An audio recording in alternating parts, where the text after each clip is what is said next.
पंचतत्वात्मक कृष्णं भक्त रूप स्वरूपकं भक्तावतारं भक्ताख्यं नमामि भक्त शक्तिकं वंशाकल्पतरुभ्यश्च कृपा सिन्धुभैव च पतितानां पावनेभ्यो वैष्णवेभ्यो नमो नमः।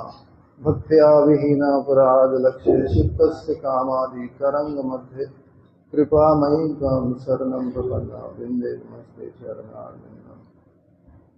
हरे कृष्णा कृष्णा कृष्णा हरे हरे हरे राम राम राम हरे हरे। सर्वप्रथम परम आराध्यतम गुरुदेव नित्य लीला प्रभु स्वामी विष्णुपाद स्वतः सत्य श्रीमद् भक्ति वेदांत नारायण गोस्वामी महाराज जी के चरण कमलों में धन्यवाद ज्ञापन करता हूँ। तत्पश्चात जिनकी शुभ आविर्भाव तिथि हम लोग आज मना रहे हैं, नित्य लीला प्रभु श्रीमद् भक्ति विज्ञान भारती गोस्वामी महाराज जी के चरण कमलों में धन्यवाद ज्ञापन करता हूँ। स्थित जो कल्पनेश्वर को अन्य अन्य वैष्णव मातृगण सबके चरणों में यथा योग्य दर्शन किया।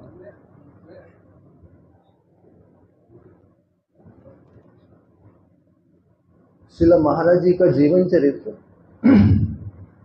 और उनका जो विशेष योगदान हम लोगों के जो गौड़िया सारस्वत गौड़िया संप्रदाय, जो सारस्वत धारा प्रभुपाद जी की धारा में वर्तमान काल में अभूतपूर्व एक विशेष अर्थात वैशिष्ट्यपूर्ण है।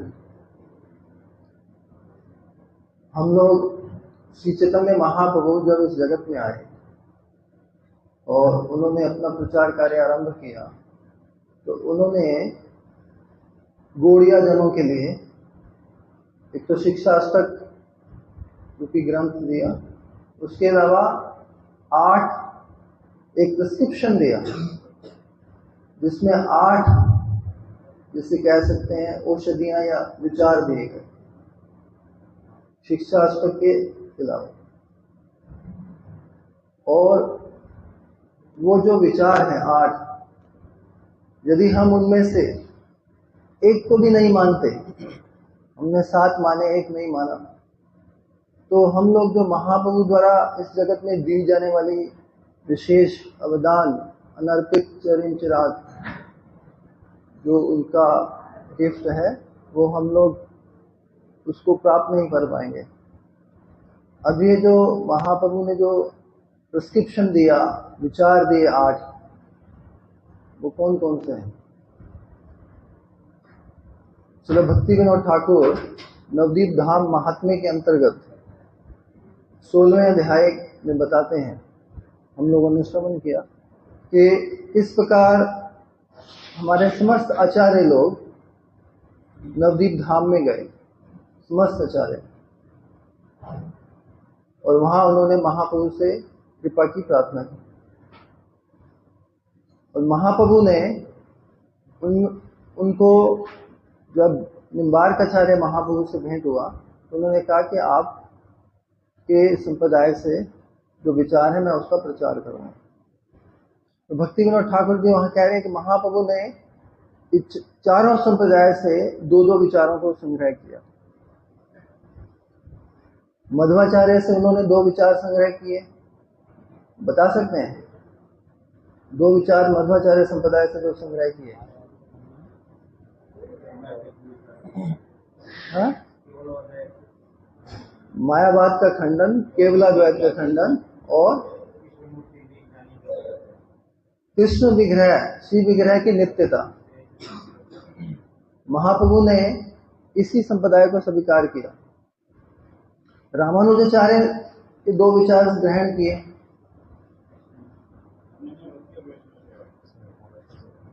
अनन्य भक्ति और वैष्णव सेवा। और जो विष्णु स्वामी संप्रदाय के 2 विचार ग्रहण किए। आगे आ जाओ प्रभु जी, पीछे से बोल रहे। तदीय सर्वस्व भाव और राग मार्ग। और निम्बार्क संप्रदाय से 2 स्वीकार किए, राधिका एकांत आश्रय और गोपी भाव। ये जो 8 विचार महाप्रभु ने ग्रहण किए, अगर इनमें से एक का भी हम अपने जीवन में पालन नहीं करते तो हम महाप्रभु के द्वारा दी हुई वस्तु वो जो उनका लक्ष्य है, जो वो देने आए हैं, उसको प्राप्त नहीं कर पाएंगे। तो यहाँ पे जो हम लोग इसको आरंभ किए, जो महाप्रभु ने क्यों स्वीकार किया मध्व संप्रदाय, मध्व संप्रदाय महाप्रभु ने क्यों स्वीकार किया? यहाँ पर हम देखते हैं कि हमारे जितने भी सांप्रदायिक विचार हैं, जैसे मध्व रामानुजाचार्य क्या क्या है, विशिष्ट द्वैत, अद्वैत, विशिष्ट अद्वैत। उसके बाद में जो विष्णु स्वामी हैं, उनका क्या विचार है, शुद्ध अद्वैत या अद्वैतवाद। निम्बार्क संप्रदाय का क्या है, द्वैत अद्वैत, द्वैत अद्वैत। किंतु मध्वाचार्य जी का क्या है, शुद्ध द्वैत। वहां पे इस संप्रदाय में अद्वैत नाम की गंध तक भी नहीं विचारों। 5 नित्य भेद, जो जीव जीव में भेद, जीव जड़ में भेद, ईश्वर जीव में भेद, ईश्वर, जो 5 नित्य भेद है इस संप्रदाय में, अद्वैत नाम की गंध भी नहीं। अब कलयुग का जो जीव है, उसके सामने यदि कहीं पे भी अद्वैत आ जाए तो उसका सामंजस्य नहीं हो सकता। हम लोग जो, मैं अपने खुद का एक अनुभव बताता हूँ। हम लोग 2007 या 8 की बात है, हम लोग एक ग्रंथ पे कार्य कर रहे थे मथुरा में, चतुश्लोकी भागवत, 4 या 7 श्लोक है, उसमें 7 टीकाएं हमने संग्रह की। श्रीधर स्वामी, जीव गोस्वामी, विश्वनाथ चक्री ठाकुर, श्रीनिवासाचार्य, वल्लभाचार्य और 1-2 और ध्यान नहीं मेरे को, मध्व संप्रदाय के। अब इनमें जो वल्लभ संप्रदाय के जो विचार हैं, वल्लभ संप्रदाय का जो विचार है, जो बताता है शुद्ध अद्वैत। हमारे जो संप्रदाय में अद्वैत का नाम तक भी नहीं, वहां पे शुद्ध अद्वैत, शुद्ध जो केवल अद्वैत, और यहाँ पे शुद्ध अद्वैत, ये वैष्णव संप्रदाय है, लेकिन इसमें भी अद्वैत शब्द है। जब हम लोग उसकी टीकाओं को देख रहे थे तो कुछ मथुरा के ब्राह्मण जो उस संप्रदाय के थे, वो आके बात करते थे, हम बड़े आश्चर्य में पड़ते थे कि ये तो पूरा मायावाद जैसा लगता है, किंतु वैष्णव संप्रदाय है। मेरे साथ एक हमारा गुरु भाई था चेतन, वो बेंगलोर वाला, वो भी बात सुनता, वो कहता है कि प्रभु जी ये तो पूरा मायावाद बात करते हैं, ये अपने आप को वैष्णव बोलते हैं और बातें करते हैं मायावाद। और जब हम उसको देखते थे तो हमको भी ऐसे लगता था, बातें तो मायावाद जैसी हैं, और ये वैष्णव के सब तिलक, सब कार्यकलाप, उपासना। तो ये शुद्ध अद्वैत है, अद्वैत शुद्ध रूप में। केवल अद्वैत वो जो ब्रह्मवादियों को वो नहीं है, जो शंकर संप्रदाय वाला। अब यहाँ पे कलयुगी जीव कंफ्यूज हो सकता, इसलिए महाप्रभु ने उस संप्रदाय को स्वीकार किया जिसमें शुद्ध द्वैत है, और उसके बाद श्री विग्रह की नित्यता। अब हम जिस विचार के लिए हम आगे बढ़ रहे हैं, जो रामानुज संप्रदाय से स्वीकार किया गया, वैष्णव सेवा। हमने कहा कि इसके बिना हम अपने जो लक्ष्य को प्राप्त नहीं कर सकते। हमारे जो आचार्य भक्ति विनोद ठाकुर जी ने बहुत सारे शिक्षाएं रामानुज संप्रदाय से स्वीकार की। उन्होंने कीर्तन, आप देखेंगे भक्ति विनोद ठाकुर के कौन से कीर्तन है, शरणागति, कल्याण कल्पतरु, यामुन भावावली। अब यामुन भावावली क्या है, जो रामानुजाचार्य के गुरु यमुनाचार्य हैं, उनके जो भाव हैं उन्होंने कीर्तन में प्रकट किए। जैसे हमारे प्रभु कल बोल रहे थे कि मन शिक्षा के श्लोक हमको याद नहीं होते, किंतु जब भक्ति विनोद ठाकुर सरल भाषा में उनको प्रस्तुत करते हैं वो आसानी से हृदयंगम हो जाते हैं, उनका अर्थ भी समझ आता है। तो यामुन भावावली जो भक्ति विनोद ठाकुर जी ने यमुनाचार्य जी के भावों को दिया।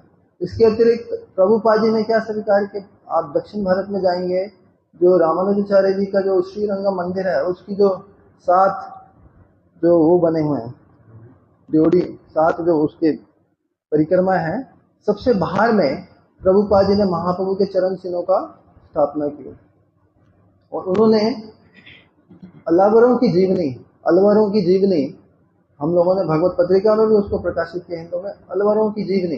अब ये कौन से संप्रदाय से है? रामानुज संप्रदाय से अलवरों की जीवनी को प्रभुपाद जी ने प्रस्तुत किया। किस लिए? संत साधु जनों का जो जीवन अनुशीलन करने से हम लोगों का मंगल है। अभी कुछ दिन पहले परमेश्वर गुरु जी एक बात बोल रहे थे कि भगवान का जो स्वरूप है, जिस रूप में हमारे सामने आया उसको उस रूप में स्वीकार करना ही वही सेवा है। नाम को जपना, मंत्र का उच्चारण करना, महाप्रसाद को अपने मुख में ग्रहण करना और ग्रंथ को श्रवण करना, श्री विग्रह की सेवा, अर्चन, पूजा, स्नान, भोग, राग आदि, इस प्रकार से जो जैसा स्वरूप है उसको उस रूप में स्वीकार करना, वही उसकी सेवा है। अब वैष्णव जन हम लोगों के सम्मुख किस रूप में है? यदि प्रकट अवस्था में है तब उनकी परिचर्या रूपी सेवा। भक्तिविनोद ठाकुर ने अपने एक लेख में कहा कैसी सेवा होती है वैष्णव के लिए? उनके प्रसाद की व्यवस्था, उनके विश्राम की व्यवस्था, उनकी यात्रा की व्यवस्था इत्यादि, यह मुख्य रूप में बताया यदि प्रकट अवस्था में है। और प्रकट हो गए तब उनकी सेवा कैसे होगी? जैसे हम प्रतिदिन भागवत श्रवण कर रहे हैं, नित्यम भागवत सेवा, एक ग्रंथ भागवत, एक भक्त भागवत। भक्त भागवत का जीवन, उनकी शिक्षाएं, उनका अवदान, उसका अनुशीलन ही उनकी सेवा है। जैसा कि परमेश्वर ने बताया कि जिस रूप में वो हमारे सामने, उसको वैसे रूप में ग्रहण करना। अब महाराज जी का कैसा अभूतपूर्व अवदान रहा इस विशेष जो भक्त सेवा को लेके, जीव की एक स्वरूप अनुबंधनी वृत्ति है, हमारे स्वरूप से अलग नहीं है। वैष्णव सेवा के अंतर्गत वैष्णवगण वैकुंठीय तत्व है, कुंठा जगतीय तत्व नहीं है। अब महाराज जी ने कैसे उसको अपने जीवन में धारण किया? अभी हमारे प्रभु कुछ बोल रहे थे, एक बड़ा सूक्ष्म विचार तो महाराज जी कह रहे हैं कि भाई इसको मैं स्वीकार नहीं कर सकता। अब ये आया कैसे? सारे ही तो एक ही क्लास, जैसे समस्त गुरुजनों के पास बैठ के शिक्षा लेते हैं, लेकिन किसी ने उसको पकड़ लिया, कोई उसको नहीं पकड़ पाया। अब ये क्या है? तो जो हमारा अभिधेय है, अभिधेय हमारा क्या है? अभिधेय क्या है? धीमहि। महाराज जी एक बात बोला करते थे, वैष्णवों का स्मरण ही हमारी संपद है, उनका विस्मरण हमारी विपदा है। जैसा कि हमने सुना भक्तों के मुख से, सुबह उठते ही महाराज जी पंजिका खोलते थे, आज किसका आविर्भाव तिरोभाव, उसका स्मरण, उसका ध्यान, ये उनका नित्य नियम था। अपने जीवन में उन्होंने आचरण किया। और फिर क्या हुआ? प्रचोदयात्, जो वैष्णव गुणावली थी, उनका चरित्र था, जो कि उनके हो सकता है साक्षात अनुभव का विषय ना भी हो, वो भी हृदय आविर्भूत हुआ। और उसके बल पर उन्होंने किस प्रकार से सेवा की? ये जो बिलवड मास्टर, मेरे प्रिय परम स्नेही बंधु हैं, ये कोई साधारण ग्रंथ नहीं है। महाराज की सेवा, उनकी अनुभूतियों का सार संग्रह यहाँ पे है। वैष्णव इसका अनुशीलन करना वो भी वैष्णव सेवा के अंतर्गत है। इसमें जो महापुरुषों के जीवन चरित्र को महाराज जी ने जो वर्णन किया, अद्भुत है। विशेषकर जब हम अपने परम गुरु जी का देखते हैं, अब एक विचार यहाँ आता है कि एक सूर्य है, सूर्य पूर्व दिशा में उदित होते हैं, तो क्या पूर्व दिशा के होकर रह जाते हैं? वो तो सारे जगत को प्रकाशित करने के लिए ही उदित होते हैं। अब यदि कोई वैष्णव जन जिस कुल में अद्भुत है उस कुल के नहीं है, किसी संस्था में भी अगर आ गए हैं, तो हम सोचते हैं कि भाई ये हमारी चारिदवारी के अंदर है, वैसे तो नहीं है। जगत गुरु हैं वो, जगत में कोई भी उनको उनसे शिक्षा को अपने जीवन में पालन करके, ग्रहण करके उनसे शिक्षा ले सकता है। पूरब में सूर्य उदित होते हैं कितने घंटे के लिए, फिर पश्चिम की ओर पश्चिम में कई ऐसे देश हैं जहाँ सूर्य की किरण है, किरण रूपी कृपा 20-20 घंटे तक रहती है। अब यहाँ पे एक विचार आता है, परम गुरु जी के जो महाराज जी ने वर्णन किया कुछ ऐसे विचार, जब परम गुरुदेव हमारे एक कोर्ट केस लड़ रहे थे, उस समय जो उनके पास आते थे महाराज जी, उनसे डिक्टेशन लेते थे और फिर श्री भक्ति रक्षक श्रीधर महाराज जी के पास, क्योंकि वो पूर्व जन्म में एक वकील थे, लॉयर थे, उनको दिखाते थे कि भाई लॉ की दृष्टि से ठीक है प्रेजेंटेशन, तो उसके बाद में वो सबमिट होता था। तो जब केस की प्रोसीडिंग हुई उसके बाद केस का जो अंतिम निर्णय था वो होने से पूर्व जो अपोजिट पार्टी थी, जो बाग बाजार गोड़िया मठ वाली, उन्होंने क्या किया, उनका मायापुर से वो हट गए थे। जब प्रभुपाद जी के जाने के बाद जो समस्या आई, मायापुर से हट के उन्होंने अपना हेडक्वार्टर बना लिया गोद्रुम में। वहां पे उनके 2-4 बड़े बड़े मठ हैं और वहां पे वो तो बाबा जी लाइन की ओर जा रहे थे। तब क्या किया परम गुरु जी ने उनको कि वो इस प्रकार केस लड़ा कि अब हारने वाले थे। हार जाते तो क्या होता, वो जो सारी संपत्ति प्रभुपाद जी की वो दखल करके बैठे थे, वो सारी चैतन्य मठ की हो जाती। उन्होंने क्या किया, रातों रात वो गोद्रुम वाले जो गोड़िया मठ है उसका नाम किया भक्ति सिद्धांत सरस्वती गोड़िया मठ। प्रभुपाद जी की वहां पे पुष्प समाधि का एक छोटा सा वो बना दिया, यहाँ पुष्प समाधि। उसके बाद में अगले दिन जब केस की हियरिंग थी फाइनल, तो उन्होंने 10-15 सन्यासी लोगों को सन्यास देके, जो कि उन्होंने अस्वीकार कर दिया था प्रभुपाद जी की धारा को, सन्यास दिया और उच्च स्वर से हरि नाम करते करते कोर्ट में पहुंचे। अब वहां पे प्रॉब्लम क्या थी, किस लिए केस कर रहे थे कि ये प्रभुपाद जी की संपत्ति को हड़पना चाहते हैं और ये लोग उनकी विचारों को पालन नहीं करते। कौन से विचार, कि उच्च स्वर से हरि नाम करना और जो सन्यास देवगण आश्रम का पालन करना। तो उन्होंने ये किया। कोर्ट के में जब पहुंचे तब जाकर कोर्ट ने डिसीजन दे दिया कि भाई ये लोग तो उस चीज को पालन कर रहे हैं, तो आप लोग हार गए। अब जब श्रील भारती महाराज जी परम गुरु जी के पास आए, उन्होंने बोला कि महाराज जी हम लोग तो हार गए, आपने इतनी मेहनत की। तो परम गुरु जी कहते हैं हम हार के भी जीत गए और वो जीत के भी हार गए। मेरा उद्देश्य प्रॉपर्टी नहीं था, मैं ये चाहता था कि वो प्रभुपाद जी के विचारों पर प्रतिष्ठित हो, और वो हो गए हैं। अब उन्होंने एक और इंजेक्शन लगा दिया कि कभी कोर्ट कंटेम्प्ट ना हो, कि आगे जाके भविष्य में भी कभी इस जो उन्होंने अभी जो किया है इससे पीछे नहीं हटे। सब समय के लिए इसको पालन करना पड़ेगा। उच्च स्वर से हरिनाम, प्रभुपाद जी के नाम से जो मठ है उसको रक्षा करनी पड़ेगी, और संन्यास धर्म की जो ये प्रथा है इसको आगे चलाना पड़ेगा। तो परम गुरु जी कहा कि हम हार के भी जीत गए। अब ये जो विचार हैं, हम लोग जैसे एक बात कर रहे थे कि हमने गुरुजी से अथवा देवानंद गोड़िया मठ या वेदांत समिति किसी से नहीं सुने थे, कभी नहीं सुने थे। परम गुरु की जीवनी बंगला में भी श्री वामन गोस्वामी महाराज जी द्वारा, गुरु जी द्वारा ये सब छापी गई, लेकिन उसमें विचार था ही नहीं। अब इसको क्या कहेंगे कि जो वैष्णव लोग हैं उनकी जो कृपा है वो बाउंड्री में नहीं है, कहां पे भी किसी को भी किस रूप में अपने विचारों से वो कृपा कर सकते। इस प्रकार के विचारों का उन्होंने संरक्षण किया। हम लोग नवदीप जब लोग पुरी में थे, पुरी में जब गुरुजी एक स्थान स्थापना करना चाहते थे 2007 की बात, तब हम लोग गए वहां पे। भुवनेश्वर में हम लोग रुके थे और पूरी बीच बीच में जाया करते थे। तो सर्वप्रथम हमने देखा वहां पे एक स्थान था, हरिदास ठाकुर की समाधि से 200 मीटर दूर एक बिल्डर का स्थान था, और उसमें कुछ लीगल प्रॉब्लम थी। अब वो चाहता था वो बिक जाए।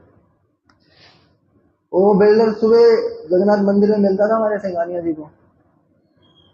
तो सिंघानिया जी को उसने बोला होगा मेरे पास एक प्रॉपर्टी है। अब इधर हम लोग वहां गए हुए थे, प्रेमानंद प्रभु उनके साथ सारी टीम। उनको पता लगा कि भाई ये प्रॉपर्टी, तो उन्होंने कहा जाओ उनकी प्रॉपर्टी देखाओ। तो हम लोग जब गए वहां देखा कि वो प्रॉपर्टी बिल्कुल हरिदास ठाकुर की समाधि से निकलो, सीधी रोड है वहां पे सामने, बिल्कुल सामने 200 मीटर। हम लोगों को पसंद आई, गुरुजी को मैसेज भेजा, गुरुजी बड़े प्रसन्न। क्यों? क्योंकि वो स्थान, वो कह रहे हैं कि हरिदास महाप्रभु ने हमको कितना अच्छा स्थान, अपने हरिदास ठाकुर की समाधि और वहाँ पे गंभीरा पास में, और जगन्नाथ मंदिर भी ज्यादा दूर नहीं है। छोटा गोविंदा तो थोड़ा दूर पड़ता है, लेकिन ये थोड़े से पास है, हरिदास ठाकुर की समाधि और गंभीरा। अब वहाँ के जो लोकल लोग, कुछ विदेशी लोग भी थे हमारे साथ भक्त, वो कहने लगे किन्हीं वे तो मरी गए, किन्हीं वे मरी गए। भैया क्या है ये भाई? बोला भाई इसको खरीदोगे तो मरोगे। हम लोग थोड़े आश्चर्यचकित हुए, फिर सोच में पड़ गए ये क्या बात है, हम लोग इतनी अच्छी जगह जगन्नाथ जी ने कृपा पूर्वक बता दी है। तब जाके प्रेमानंद प्रभु बोले भाई जाओ, क्योंकि गुरुजी पहले जब हम लोग गए थे उन्होंने कहा था ना श्रील भारती माता से संपर्क रखना, अगर कोई ऐसी जगह मिलती है, उनको इन बातों का बहुत ही अनुभव है। तो जब हम लोग वहाँ गए, महाराज जी उस समय पुरी में थे, हम रथ यात्रा से पहले का समय था, तो उनके पास गए तो उन्होंने एक वकील, तो सिंह द्वार से अंदर एक गली जाती है, वो क्या नाम है, शाही, वहाँ पे एक बड़ा पुराना वकील था महाराज जी, तो मतलब चैतन्य गौड़िया मठ, कहते उनके पास जाओ, उनसे राय लो। जब हम उसके पास गए तो उसने एक ही बार में मना कर दिया, तो भैया ये बड़ा ये थोड़ा सा लैंड माफिया वाला व्यक्ति है, इसके चक्कर में मत पड़ना। हम लोगों ने हाथ खड़े कर दिए। वो राजेश प्रभु थे, वो गए उसके पास, उसको उसने गाली वाली दी। अगले दिन सिंघानिया जी को भी मंदिर में गाली दे कैसे आपके हुआ। तो हम ये देखते हैं किस प्रकार से महाराज जी ये छोटी छोटी चीजों के द्वारा रक्षा करते थे विचारों से। अब जब हमारा मठ हो गया वहाँ पे, उसके बाद में 2007 में उसका इनॉग्रेशन हुआ, 7, 8 और 9 तीन वर्ष हम लोग अग्रहायण मास में, कार्तिक अगले दिन वहाँ गए एक मास के लिए रहने के लिए। और महाराज जी भी कार्तिक के बाद वहाँ पे आते थे, ज्यादा ठंडा उस समय नहीं होता वहाँ पे, एक 1.5 मास 2 मास वहाँ रहा करते थे। तो हमने देखा कि महाराज जी कितने निरपेक्ष थे, कितने निरपेक्ष। अब उस समय चैतन्य गौड़िया मठ मूल स्थान, प्रभुपाद जी का जन्म स्थान, और शाम के समय मैं और हमारे गुरु भाई मधु मंगल, हम कभी कभी महाराज जी कथा में चले जाते थे। तो महाराज जी ऐसे टेबल पे कथा करते थे बैठ के, एक लैंप होता था, हल्की हल्की लाइट, वो 2-3 लोग बैठे हुए, केवल 2-3 लोग, आप चिंता नहीं कर सकते। ये निरपेक्षता है ना, कोई अपेक्षा नहीं है कि कोई आ रहा है नहीं आ रहा। हम लोगों को होगा जब तक कोई सुनता नहीं मेरी कथा हम क्यों बोले, लेकिन वो उनका ऐसा नहीं था। प्रभुपाद जी का जन्म स्थान, जहाँ पे वो शुद्ध वैश्य सारस्वत वाणी का आविर्भूत हुई है, प्रकट्य हुआ है, वहाँ पे तो सब समय कीर्तन मुखरित होना चाहिए। तो महाराज जी का यही उद्देश्य था। तो एक बार उनसे कहा, उन्होंने कहा कि हम सरस्वती के पौत्र हैं। डॉक्टर ने उनको अंतिम समय बोला था कि महाराज जी आप ज्यादा मत बोलिए, आपके स्वास्थ्य के लिए अच्छा नहीं है। उन्होंने कहा कि अगर मैं नहीं बोलूंगा तो मेरा स्वास्थ्य ठीक नहीं रहेगा, अगर मैं बोलता हूँ तो मैं ठीक रहता हूँ। इस प्रकार के विचारों में प्रतिष्ठित है। अब हमारे जो गुरु भाई थे मधु मंगल, वो उदाला से, उदाला में एक मठ था प्रभुपाद जी के आश्रित, भक्ति गौरव एखानस महाराज जी उड़िया के, उनका मठ था, और महाराज जी वहाँ हर साल उनके वार्षिक उत्सव में जाते थे। उनके जाने के बाद उनके एक आश्रित थे सागर महाराज, वो वहाँ पे आचार्य बने, और मधुमंगल प्रभु हमारे पास में ही रहा करते थे, तो उस मठ में जाते थे। महाराज जी से उनका परिचय हुआ, क्योंकि महाराज जी का व्यक्तित्व ऐसा है कि कोई आके उनकी कथा सुने, अपने आप उनका जो दर्शन धारी जैसे हैं, बिल्कुल उनको आकर्षित करता है। तब उस समय मधुमंगल प्रभु मठ ज्वाइन करने की सोच रहे थे, मैं अब परमार्थ राज्य में जाना चाहता हूँ। तो 2 ऑप्शन उनके सामने थे, एक तो भक्ति कुमुद संत गोस्वामी महाराज जी का, क्योंकि वहाँ के उस गांव के कुछ लोग थे वो उनसे दीक्षित थे, और एक गुरु जी का। तो उन्होंने पूछा महाराज जी से, महाराज जी आप मुझे गाइड कीजिए, मैं क्या करूं, मेरी ऐसी अवस्था है, मतलब मैं ये दोनों चीजें मेरे सामने आ रही हैं। तो महाराज जी ने बोला कि देखो, जो भक्ति कुमुद संत गोस्वामी महाराज जी वृद्ध अवस्था में है और अधिक हरि कथा नहीं बोलते, तो यद्यपि वो बहुत श्रेष्ठ हैं, गुरु जी से बहुत श्रेष्ठ हैं, किंतु तुम उनका लाभ नहीं उठा पाओगे। इसलिए तुम्हारे लिए जो अच्छा है, तुम श्री नारायण गोस्वामी महाराज के पास जाओ, वो प्रतिदिन हरि कथा बोलते हैं, इसी से तुम्हारा मंगल होगा। ये महाभागवत के पास रह के भी तुम वो मंगल लाभ नहीं कर पाओगे जो उनसे करोगे। तो इस प्रकार की जो निरपेक्ष और स्पष्टवादिता है, ये उनके जीवन में देखी गई। और यही उनका वैष्णव के संग का प्रभाव, जिन महापुरुषों का, जिन प्रभुपाद जी के आश्रित जनों का उन्होंने संग किया और सेवा की, उससे ये विचार उनके दृढ़ होते गए।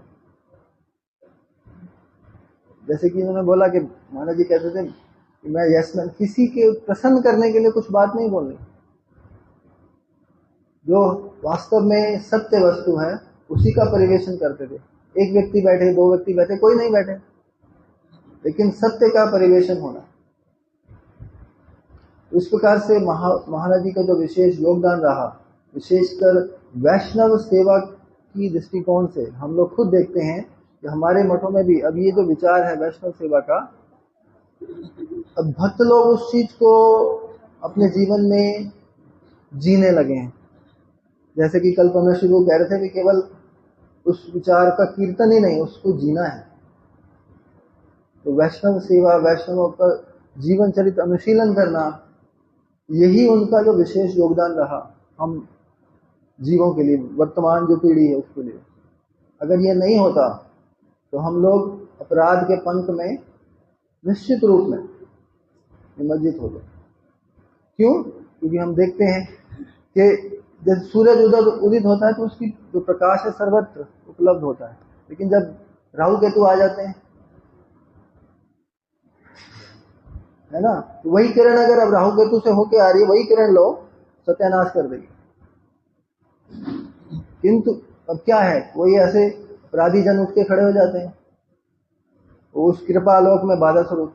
अब उनके माध्यम से जो वो ऐसे करते हैं, वो ऐसे करते हैं, वो ऐसे करते हैं, उनके विचार ये हैं, तो वो वहां पे ध्वंस होता है। उस स्थिति में क्या करना है, जब ग्रहण लगता है तो क्या हम तो अपने आप को उस किरण से भी छुपाते हैं और नाम कीर्तन करते हैं। यही विचार है कि ऐसी स्थिति में नाम कीर्तन उस संग से अपने आप को बचा के रखो। तो महाराज जी की ये जो शिक्षाएं हैं अभूतपूर्व हैं। उनसे प्रार्थना करते हैं कि वो इन शिक्षाओं को अपने जीवन में जो पालन किए, उनको लेकर उनका जीवन था, यही उनका जीवन में भी जो जीवन स्वरूप है, सार स्वरूप है, वो एक शिक्षा है, वैष्णवों का चरित्र का अनुशीलन। कल हमारे प्रभु बोला ना, जो वैष्णवेर गुणगान, ये तो हमारे शास्त्रों में बोला है, वैष्णवेर गुणगान करिले जीवेर प्राण। और क्या बोला गया है, छाड़िया वैष्णव सेवा निष्काल पाईवा केवा। और भक्ति विनोद ठाकुर क्या बोल रहे हैं, नाम वो तो उन्होंने बोला है, वैष्णव चरण बिना भव पारावार, भक्ति विनोद नहीं होई बारे पार। वैष्णव का चरण आश्रय लिए बिना भव सागर को पार नहीं कर सकते। क्यों? क्योंकि एक एक वैष्णव में वो स्वरूप शक्ति की एक एक वृत्ति विराजमान है। महाराज जी ने जो जिन वैष्णवों की सेवा की, वो जो स्वरूप शक्ति की वृत्ति है, मंत्र रूप में ग्रहण की ना, बोलते एक एक वैष्णव से मैंने एक एक मंत्र लिया, वो क्या स्वरूप शक्ति की वृत्ति, उसको अपने जीवन में यापन किया, पालन किया और उसको परिवेशन किया। तो यही उनका बहुत बड़ा अवदान है हम लोगों के लिए, कि जो ये महाप्रभु ने जो विचार बताया रामानुजाचार्य कि वैष्णव सेवा, उसकी प्रतिमूर्ति साक्षात जीवन में उनके हर समय। महाराज जी कहते थे कि जब भी वैष्णव सेवा का सौभाग्य मिले, उसी समय उसको अवेल करो, कल को क्या हो जाए पता नहीं, उस चीज को पोस्टपोन नहीं करना। तो ये अपने आप में एक अद्भुत एक उनका अवदान हम लोगों के लिए एक बहुत बड़ी शिक्षा, आचरण रूप में, केवल मौखिक ही नहीं। हम लोग जब महाराज जी के पास जाते थे, कल शायद आप बता रहे थे कि दो प्रकार से महाराज जी कहते थे कि मैं वैष्णव सेवा कर रहा हूं, एक तो प्रसाद के रूप में और एक हरि कथा के रूप में। और हम लोग जानते उस समय जब हम लोग महाराज जी के रूम में 2007-8 की बात कर रहा हूँ, कथा के बाद जब हम जाते थे तो महाराज जी नॉन स्टॉप हरि कथा। हम लोग सोचते थे हमको जाना है, लेकिन महाराज जी की कथा होती नहीं थी। इस प्रकार से वो ओवरफ्लो कर रहे थे उस हरि कथा से, वो गुरु वर्गों के विचारों से, और वही परिवेशन करते थे। वो जाते समय अवश्य जगन्नाथ जी का महाप्रसाद अवश्य देते थे। उनके पास जितनी भी परिणामी आती थी उससे वैसे, हम लोगों ने पुरी में देखा जब महाराज जी जाया करते थे, तो जब पुरी से कहीं अन्यत्र जाना है तो जो भी प्रणामी आती थी उससे महाराज जी एक जो जगन्नाथ जी का महाप्रसाद वो सेवा कराते थे। सब भक्तों की महाप्रसाद अच्छे से आए जगन्नाथ जी का, लगभग 300-350 भक्त होते थे। सब चैतन्य गौड़िया मठ के, हमारे मठ से, इधर से सबको बुला के रात के समय प्रसाद होता था। जब प्रसाद आ जाता था, भक्त लोग प्रसाद सेवा आरंभ कर देते थे, तो महाराज जी आके दर्शन करते थे, प्रणाम भी खड़े खड़े। वैष्णव आए हैं, वैष्णव सेवा, वैष्णव दर्शन का सौभाग्य। तो हम लोग तो जिस अवस्था में हैं कुछ दिखता ही नहीं अपने के छोड़ के। वैष्णव, एक जो कथा आती है ना, वो एक पति पत्नी थे और वो कोई उन्हें कटल दे गया, है ना। तो कटल में बड़ी, आजकल के मौसम में कटल हो तो बड़ी सुगंध होती है उसमें, दूर से पड़ा हो तो सुगंध है। तो उन्होंने कहा कि हम वैष्णव सेवा करेंगे। तो कटल आया, हमने तो अपने गुरु से सुना हुआ है कि वैष्णव सेवा करनी चाहिए। तो बोले क्या वैष्णव सेवा, हम ही वैष्णव तुम ही वैष्णव, आर वैष्णव हरे। हरे उनके बेटे का नाम था। 3 वैष्णव थाकले कटल खावे पड़े। तो ये अवस्था हमारी है, हम अपनी 4 दीवारी के अतिरिक्त तो वैष्णव कहीं देखते ही नहीं।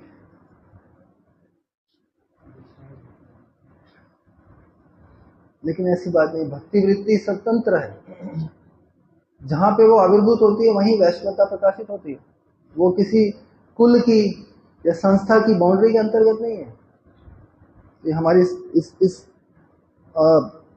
क्या बोलते हैं, बाउंड्री में ही वैष्णव उत्पन्न हो सकते हैं, अन्यत्र नहीं, ऐसा नहीं है। तो फिर रामानुजाचार्य के विचारों को भक्तिविनोद ठाकुर ने क्यों ग्रहण किया, प्रभुपाद जी ने क्यों ग्रहण किया? वो तो रामानुजी हैं, गुड़िया भी नहीं है, लेकिन वो हमारे लिए उपयोगी है। महाप्रभु ने क्यों कहा कि ये 2 विचार वहां से लेने, अनन्य भक्ति और वैष्णव सेवा?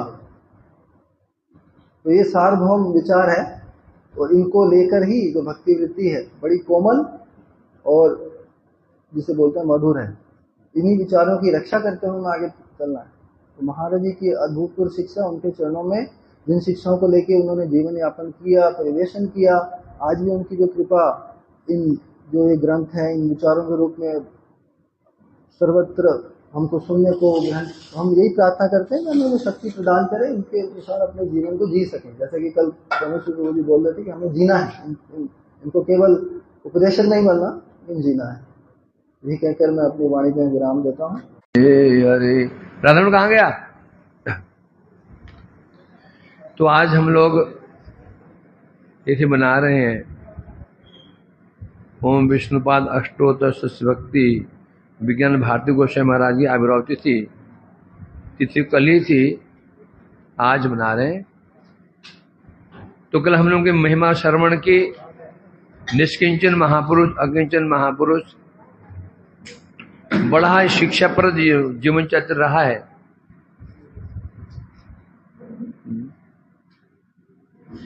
शिक्षाप्रद प्लस प्रेरणादायक।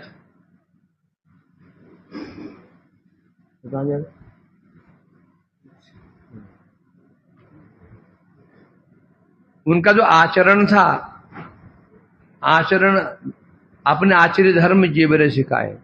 महाप्रभु के जो परिकर है उनकी ये विशेषता है। महाप्रभु जो परंपरा है उसकी क्या विशेषता है? आपने आचार्य धर्म जीवन सिखाए। पहले आचरण करो तब शिक्षा दो। ये सबका देखा जाता है। जो हमारे गुरु वर्ग है, महाप्रभु से आरंभ करके जितने भर अभी तक परंपरा चली आ रही है, सबने यही मंत्र की दीक्षा ली है। आपने आचार्य धर्म, ये मूल मंत्र सुन लो। जो भी अपना कल्याण करना चाहता है, अपना आचरण करके शिक्षा देगा तो कहीं पतन नहीं होगा। जब सब आचरण करेंगे, फिर यदि प्रचार करेंगे, कल्याण की संभावना ही नहीं है। यही योग्यता। योग्यता क्या है? आचार्य किसे कहते हैं? स्वयं आचार्य समान। आचरण कीर्ति तो आचार्य जो शब्द है वो प्रचार से नहीं बना है। स्वयं आचरत यस्मात्, क्योंकि वो स्वयं आचरण करता है तो आचार्य। जो स्वयं आचरण करेगा तो क्या होगा? उन विचारों में प्रतिष्ठित होगा। जब प्रतिष्ठित होगा उसके पश्चात जो प्रचार करता है उसे कोई प्रभाव नहीं पड़ेगा। बिना आचरण किए, बिना उनमें प्रतिष्ठित हुए जो व्यक्ति केवल गाल बजाव से पंडित की भांति बोलना शुरू कर देता है, प्रत्यक्ष दिखा गया, उसका पतन निश्चित है। अहंकार उसके अंदर आना आवश्यक है, प्रतिष्ठित कामना आने अति आवश्यक है, और कुछ समय के पश्चात ही वो वैष्णव के साथ अपनी बराबरी करने लगता है। मेरे तो यहां तक मानना है तो 10-15 साल तक किसी को बोलने की योग्यता आने नहीं चाहिए।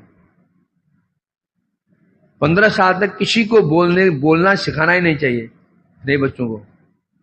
होता क्या है, एक साल में उसको ऐसा परफेक्ट बोलने बना देते हैं, अगले साल वो वैष्णव सिर के ऊपर फिर नृत्य करता है।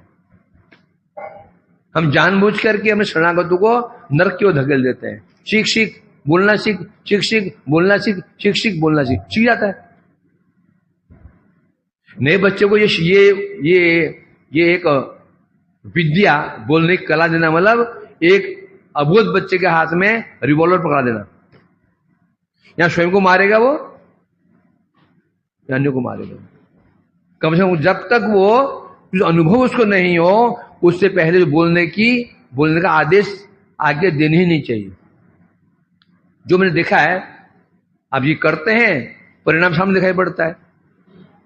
2 साल के अंदर ही दो शिष्य वक्ता बन जाते हैं, दोनों एक दूसरे के विरोधी, वो उसके दोनों कंप्यूटर बन जाते हैं। इसलिए ये ऐसा नहीं होना चाहिए। नियम तो जो हम गुरुवर्ग ने दिखाया है, जैसे महाराज दिखाते हैं, भक्ति महाराज स्वयं कर रहे हैं, तब करके आचरण करके शिक्षा प्रदान कर रहे हैं। खूब भजन साधन किया इन्होंने, प्रचार कहां किया इन्होंने? लास्ट में प्रचार किया। हमारे गुरु महाराज महाराज जी जीवन और भजन साधन किया तो प्रचार किया। स्वयं महाराज जीवन और भजन साधन किया तो प्रचार किया। श्री प्रभुपाद परंपरा रही है हमारी, ये महापुरुष परंपरा है हमारा। क्या है, आगे जीवन सिखाए, प्रचार बाद में। ये लोग मैंने सुना है ऐसा, अरे भजन किया तो शायद जीवन बढ़ा हुआ है। जब जवानी में तुम प्रचार नहीं करोगे, बुढ़ापे में प्रचार करोगे? अरे प्रचार हम नहीं करेंगे, प्रचार प्रभु भगवान हमसे करवाएंगे। कई लोगों में सुनता हूं, अरे अब जवानी है, प्रचार कब करोगे? जवानी प्रचार नहीं होता। जवानी में हम सांड है, सांड क्या है? सांड क्या प्रचार करेगा? है? जब बूढ़ा होता है सांड, तब वो हल में जोतते हैं उसको। जब उसको बैल कहते हैं, क्या कहते हैं उसको? बैल। सांड को हल में जोत दो, हलिया और हल दोनों को लेके कहां भाग जाएगा वो? हलिया हल को लेके दोनों भाग जाएगा इन जंगलों में। तो मैं तो उसको शक्ति विरोधी हूं, और यहां तक कि महापुरुषों ने यही कहा है। तो जिनका जो आचरण है, ये बहुत अच्छी इसमें कथाएं बोलेंगे। अभी राधारमण जी हमको सुनाएंगे, मैं आता हूं जरूर। सनातन और बुलाओ लास्ट में आएंगे 9 बजे।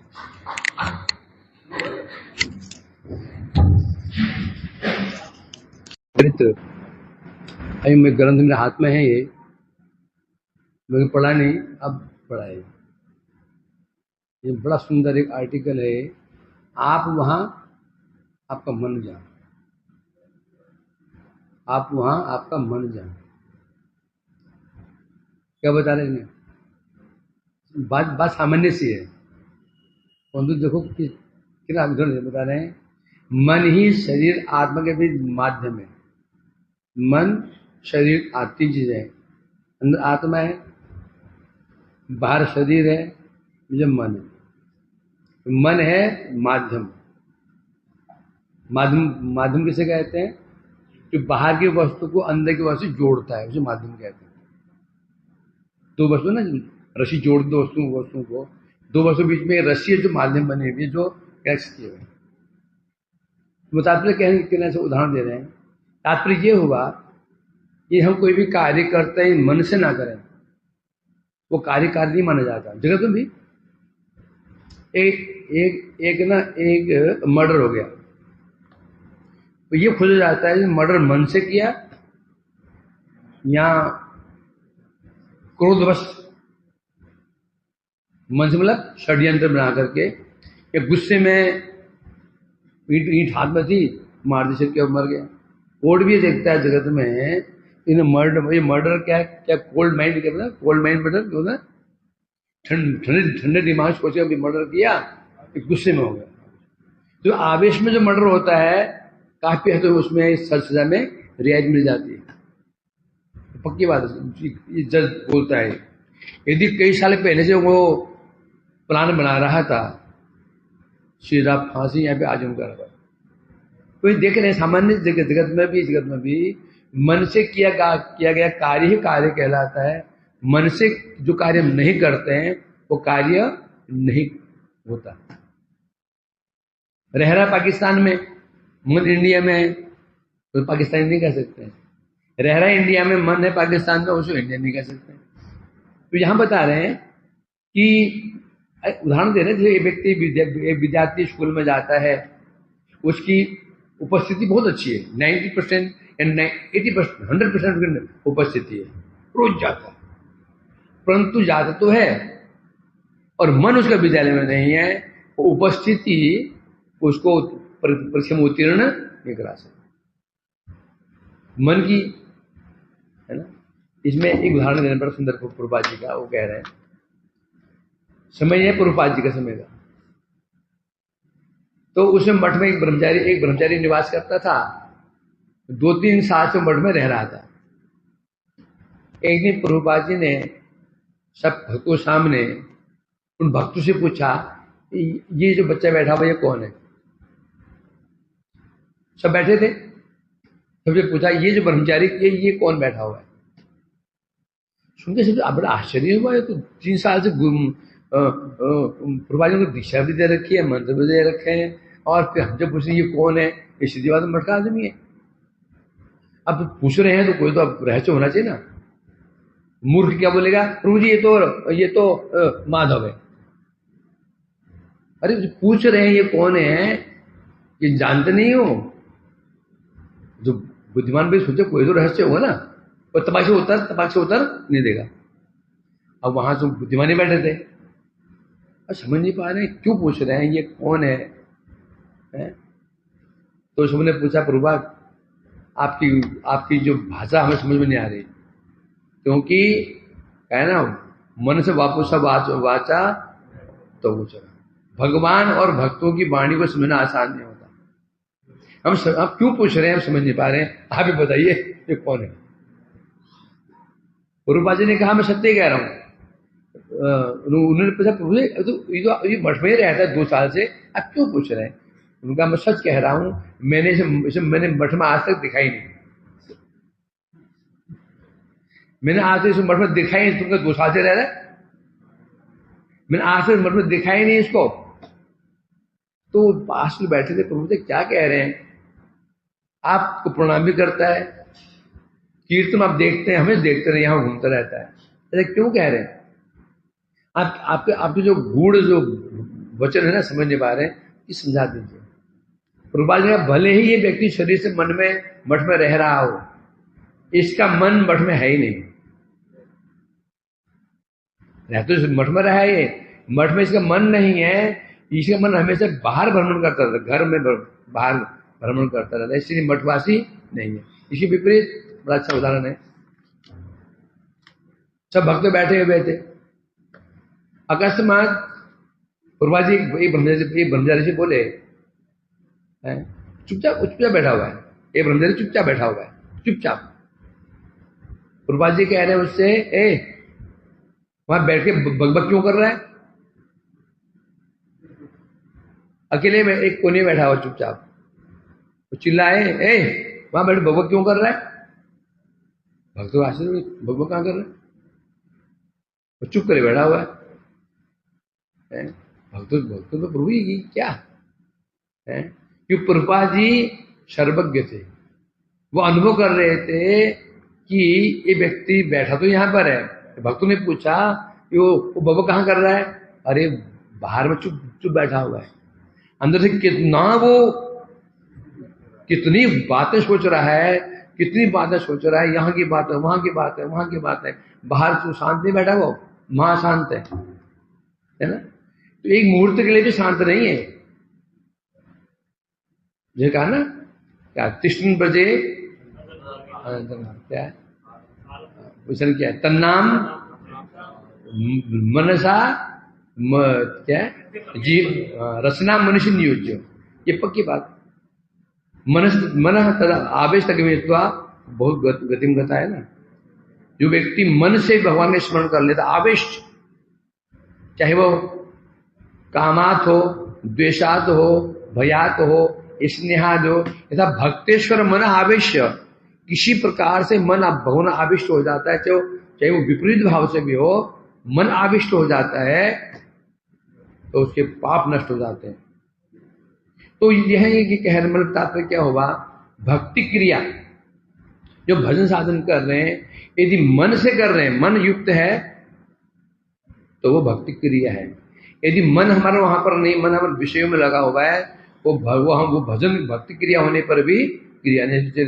ऐसे गुरुदेव का कोट आया था, एक व्यक्ति को प्रचार कर रहा है, आचरण विहीन प्रचार है, तो वो प्रचार कर क्या रहा है, वो भागवती कथाएं सुना रहा है, नाम की महिमा सुना रहा है, भक्ति अंग श्रवण कीर्तन कर रहा है।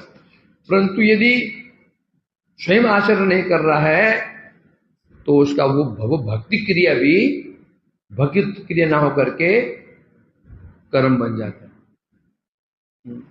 तो यानी एग्जाम्पल दे रहे हैं, मूल सिद्धांत ये रहा, यहां बता रहे हैं कि हम जो भक्ति तभी कहले जाएगी यदि मन आविष्ट है। नाम कर रहे हैं, नाम मन होना चाहिए। सेवा कर रहे हैं, मन सेवा होना चाहिए, तो सेवा होगा। अब बोले प्रभु जी हमारा तो मन लगता है, तो हम क्या कर रहे हैं, तो भी दोष नहीं, बिगाड़ तो नहीं जाएगा। हम नाम माला कर रहे हैं, मन नहीं है, तो क्या कर रहे हैं, माला छोड़ के बैठ जाए? नहीं, करते चले जाओ, आभास तो हो ही जाएगा, घबराने की बात नहीं है। सेवा कर रहे हैं, मन नहीं लग रहा है, मन जल्दी लगेगा भी नहीं। क्यों? अशेष जन्मों के हमारे पाप कर्मों के कारण हमारा मन कलुषित हो चुका है, लगेगा नहीं। इसलिए ये मन को लगाना है हमको, यही है साधन। जब मन लग जाएगा तो फिर होगा नाम शुद्ध, सेवा शुद्ध। जब नाम मन में नहीं लग रहा है, नाम मन नहीं लग रहा है, तो वो शुद्ध नाम नहीं है, आभास मात्र है। सेवा आभास मात्र है, कोई हम कार्य करते हैं शुद्ध नहीं है। और निश्चित यही है, तो हम क्या चेष्टा करनी चाहिए, मठवासी हम तो ही मठवासी है, मन हमारा मठ में रहे। मठ मीन्स मठ के शो में रहे, मठ के प्रोग्राम में रहे, मठ के अनुष्ठान में रहे, है ना। ये तो उनकी शिक्षा प्रदान करके हमने एक ग्रंथ अच्छा ग्रंथ पढ़ा भी है, पहले पढ़ा भी है, बड़ा अच्छा विचार इसमें है कि नहीं। आप पढ़ना सीखो, आपको लाभ होगा। भक्ति विज्ञान भारती गोस्वामी महाराज की